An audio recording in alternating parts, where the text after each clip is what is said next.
नमस्कार दोस्तों, आपका हार्दिक स्वागत है हमारे YouTube चैनल पर जहां हम आज चर्चा करेंगे शिव सूत्र। यह वह अद्वितीय प्रवचन है जो ओशो ने हमें दी है, जिसमें जीवन, आत्मा, ज्ञान और उद्यम की गहराइयों को सरल भाषा में समझाया गया है। आज हम इस 30 मिनट की यात्रा में जानेंगे कि आत्मा नर्तक है, ज्ञान बंध है, योनिवर्ग और कला श्रीरम उद्यम ही भैरव है, और अंत में तुर्यावस्था, परम ज्ञान का अनुभव। अगर आपको यह वीडियो पसंद आए तो लाइक करें, सब्सक्राइब करें और अपने विचार कमेंट में जरूर बताएं। चलिए शुरू करते हैं। सबसे पहला सूत्र है, आत्मा नर्तक है। दोस्तों, जब हम कहते हैं आत्मा नर्तक है, तो इसका मतलब है कि हमारी हर क्रिया, हर भाव हमारे भीतर से निकलता है। जैसे कि एक नर्तक जब अपनी कला में खुद को लीन कर देता है, तो उसका नृत्य और वह नर्तक एक हो जाते हैं। उदाहरण के लिए कल्पना कीजिए कि आप नृत्य कर रहे हैं। उस समय आप भूल जाते हैं कि आप अलग हैं, आप ही नृत्य हैं। इसी प्रकार हमारी जिंदगी में भी हमारे कर्म हमारे वास्तविक स्वभाव का ही प्रदर्शन करते हैं। यह सूत्र हमें यह सिखाता है कि जब हम अपने कृत्यों में ईमानदारी से डूब जाते हैं, तो हम अपने असली अस्तित्व से जुड़ जाते हैं। रुको एक पल सोचिए, क्या आपने कभी महसूस किया है कि जब आप पूरी तरह से किसी काम में लीन हो जाते हैं, तो बाहरी दुनिया की चिंता अपने आप कम हो जाती है। यही आत्मा का नृत्य है, स्वभाव और कर्म का एकत्व। क्या आपने कभी अपने किसी क्रिया में इतने खो जाने का अनुभव किया है कि आपको लगता है, मैं वही हूँ? अब चलते हैं दूसरे सूत्र की ओर, ज्ञान बंध है। इसका मतलब है कि जो ज्ञान हमें बाहरी स्रोतों से मिलता है, शास्त्र, परंपराएं, गुरुओं की शिक्षाएं, वे अक्सर हमें एक सीमा में बांध देते हैं। जब हम मैं हूं कहकर अहंकार को जन्म देते हैं, तो हम असल में अपने अंदर के स्वच्छ चैतन्य को भूल जाते हैं। उदाहरण, अगर हम हमेशा मेरी ज्ञान या मेरे विचार के साथ चिपके रहते हैं, तो हम उस बंधन में फंस जाते हैं, जिससे हमारी स्वाभाविक चेतना को आज़ादी नहीं मिल पाती।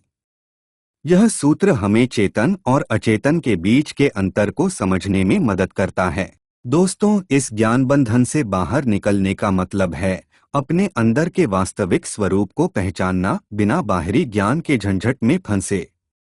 क्या आपको लगता है कि कभी-कभी हमारे विचार और ज्ञान हमें हमारी असली पहचान से दूर कर देते हैं? अब बात करते हैं चौथे सूत्र की, उद्यम ही भैरव है। यह सूत्र हमें बताता है कि जीवन में सफलता, आत्मज्ञान और मोक्ष की प्राप्ति के लिए हमें निरंतर प्रयास करना होगा। उद्यम का मतलब है पूरी ऊर्जा, समर्पण और उत्साह के साथ अपने लक्ष्य की ओर बढ़ना। भैरव का अर्थ है वह परिवर्तनकारी शक्ति जो संहार भी करती है, लेकिन साथ ही सृजन भी करती है। उदाहरण सोचिए, अगर आप किसी कठिन चुनौती का सामना करते हैं, तो आपका संकल्प और प्रयास ही वह ऊर्जा है जो आपको सफलता की ओर ले जाती है। यह सूत्र हमें यह भी सिखाता है कि अगर हम अपने भीतर की शक्ति और ऊर्जा को सही दिशा में लगाएं, तो हम अपने जीवन के हर बंधन को तोड़ सकते हैं। क्या आप तैयार हैं अपने जीवन में पूरी मेहनत और उद्यम से आगे बढ़ने के लिए? अब बात करते हैं चौथे सूत्र की, उद्यम ही भैरव है।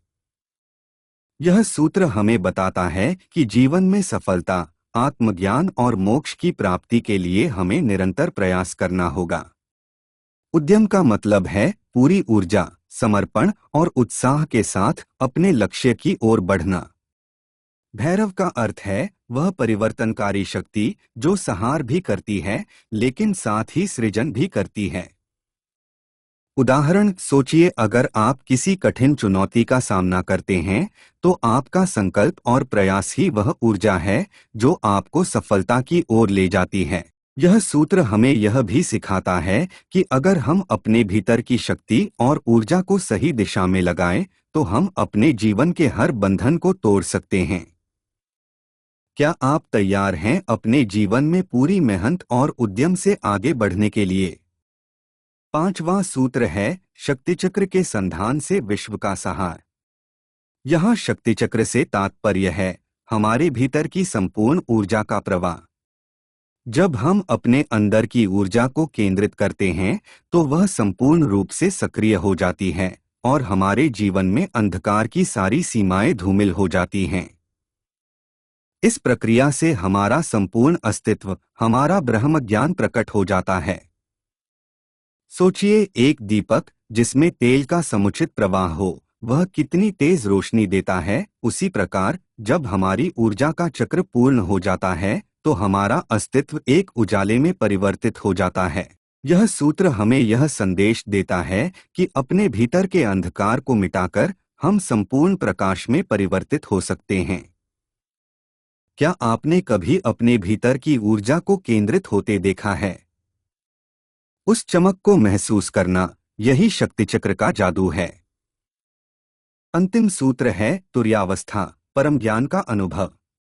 तुर्या वह चौथी अवस्था है जहां जागृत, स्वप्न और सुषुप्ति तीनों अवस्थाएं एक हो जाती हैं। यह वह स्थिति है जहां सभी विभाजन समाप्त हो जाते हैं और हम एक अखंड असीम चेतना में प्रवेश करते हैं। इस अवस्था में न तो कोई बंधन होता है, न कोई अलगाव, बस एक संपूर्ण जागृति होती है। यह हमारे आत्मज्ञान का चरम रूप है, जहां हम अपने आप को, अपने अस्तित्व को संपूर्ण ब्रह्मांड के साथ एकता में पाते हैं। सोचिए, क्या आप कल्पना कर सकते हैं कि आपकी चेतना इतनी विस्तृत हो जाए कि उसमें सारी दुनिया समाहित हो जाए?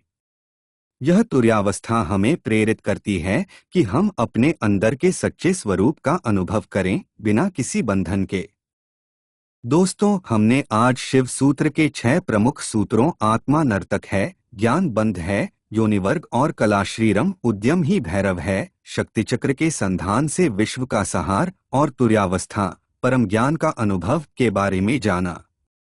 यह प्रवचन हमें सिखाता है कि हमारे कर्म, ज्ञान और प्रयास, ये सभी हमारे अंदर की अनंत ऊर्जा और चेतना का प्रतिबिंब हैं। जब हम इन सूत्रों को समझकर अपने जीवन में उतार लेते हैं, तभी हम अपने असली स्वरूप आत्मा का अनुभव कर सकते हैं और मोक्ष की ओर बढ़ सकते हैं। यदि आपको यह वीडियो पसंद आया हो तो लाइक और शेयर करें और हमारे चैनल को सब्सक्राइब करना न भूलें। अपने विचार और अनुभव हमें कमेंट में ज़रूर बताएं कि आप अपने जीवन में इन सूत्रों को कैसे अपनाते हैं। धन्यवाद, और तब तक अपने अंदर की चैतन्य को जगाते रहें।